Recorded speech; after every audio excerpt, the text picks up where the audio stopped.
तो आज का जो टॉपिक रहने वाला है वो बायोटेक्नोलॉजी है। तो इसका जो फर्स्ट लेक्चर है यानी class 11th biology principle and process, तो आज हम ये पढ़ेंगे 193 पेज। ओके 117। तो ये रहा फाइनली बायोटेक्नोलॉजी। थोड़ा बहुत मैंने पढ़ लिया है जितना भी सर ने पढ़ाया है। तो ये हर्बर्ट बोयर हैं जो साइंटिस्ट हैं, 1936 इनका जन्म हुआ था। बाकी ये साइंटिस्ट के बारे में दे रखा है। ये बायोटेक्नोलॉजी का चैप्टर है जिसमें ये principle of biotechnology genetic engineering के बारे में बताया है, और cloning, gene transfer, recombinant DNA के बारे में पढ़ा। फिर ओरिजिन ऑफ रेप्लिकेशन के बारे में, प्लाज्मिड, पीबीआर 322, कट करने के लिए रेस्ट्रिक्शन एंजाइम, जोड़ने के लिए लाइगेज, रेस्ट्रिक्शन। हम जो पढ़ेंगे उसको टॉपिक बताते चलेंगे। एक्सोन्यूक्लियस, एंडोन्यूक्लियस यानी मिड से काटने के लिए एंडो और साइड से काटने के लिए एक्सोन्यूक्लियस, ये सब पढ़ लिया। पैलेंड्रोमिक सीक्वेंस के बारे में दे रखा है। तो चलिए इसके आगे कंटिन्यू है लेक्चर, तो फिर आगे बताते हैं। भाई कुछ लोग पूछ रहे थे कि पढ़ाई के साथ में ब्लॉग कैसे कर सकते हैं। भैया बहुत टफ होता है, ये हम भी कह रहे हैं, लेकिन अगर आप 2 लोग हैं तो ईजिली हो जाता है। और अगर आपका पैसन है पढ़ाई के साथ ब्लॉग बनाना तो आप फिर कुछ भी कर सकते हैं, क्योंकि इधर उधर बात करते हैं या सोशल मीडिया अकाउंट चलाते हैं, तो उसके अलावा अगर आप ब्लॉग बनाना चाहें तो ईज़िली बना सकते हैं। जितना देर आप दूसरे का ब्लॉग देखकर उसमें कमेंट करने में टाइम वेस्ट करते हैं, तो उससे अच्छा अगर आप बनाना चाहें तो बना सकते हैं। लेकिन कुछ ऑडियंस होती है जो दूसरे का देखती है तो वो देख रही होती है, उनके लिए हम बनाते हैं। खाने में दाल बनी थी, करेले की सब्जी फ्राई वाली और चावल, और ये मेरा फेवरेट घी। तो खाने के बाद मिलते हैं आपसे थोड़ी देर में। जब हम खाना खाने बैठ गए तो मुझे पानी की याद आई, तो फिर मैंने पानी निकाला और बोतल को भरना स्टार्ट कर दिया।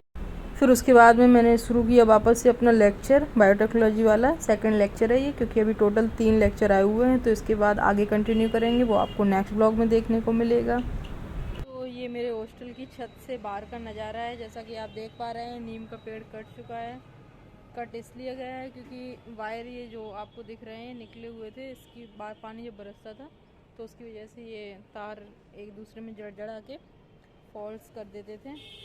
बाकी ये नीचे का गेट है और ये गाड़ी वाड़ी निकलती रहती हैं, और सामने कुछ दुकानें हैं जहाँ ग्रॉसरी का सामान मिलता है।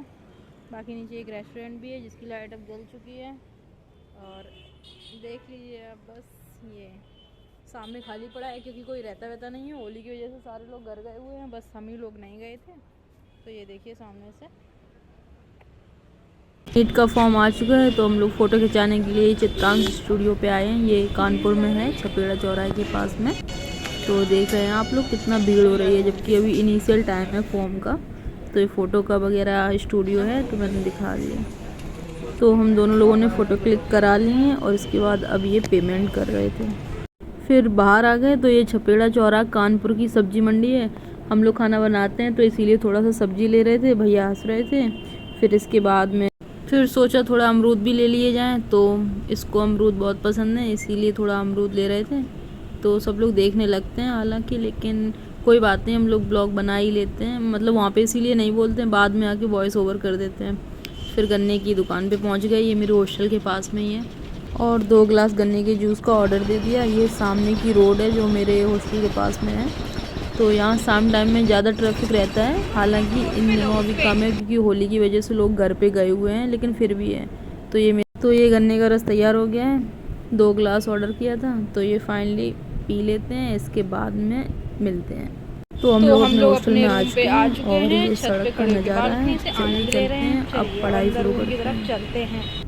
इसके पहले मैंने बायोटेक्नोलॉजी के लेक्चर पढ़े थे, फिर मैंने सोचा एनसीईआरटी रीड कर लिया जाए, क्योंकि अगर आप सिर्फ लेक्चर पढ़ते हैं और उसके बाद एनसीईआरटी रीड नहीं करते हैं तो आपको रिकॉग्नाइज़ नहीं होगा कि एनसीईआरटी की लाइन में किस तरीके से लिखा हुआ है, क्योंकि सर जिस लैंग्वेज में समझाते हैं वो बहुत ही ईजी होती है, और जो इंग्लिश लैंग्वेज एनसीईआरटी में लिखी हुई है वो थोड़ी सी टेढ़ी है।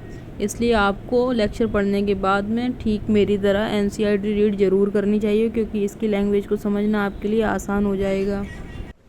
तो अभी रात के 1 बज रहे हैं और आज के लिए बस इतना ही। अब जो नेक्स्ट लेक्चर आएगा उसके बाद आगे कंटिन्यू करेंगे, क्योंकि आज के जो 2 लेक्चर तो वो मैंने पढ़ लिए हैं। 1 लेक्चर बचा हुआ है, उसको दिन में कंप्लीट करेंगे, और इसके बाद में अगर उसमें लेक्चर आएगा तो आगे देखेंगे। बाकी आज के लिए फाइनली इतना ही, तो मिलते हैं नेक्स्ट ब्लॉग में।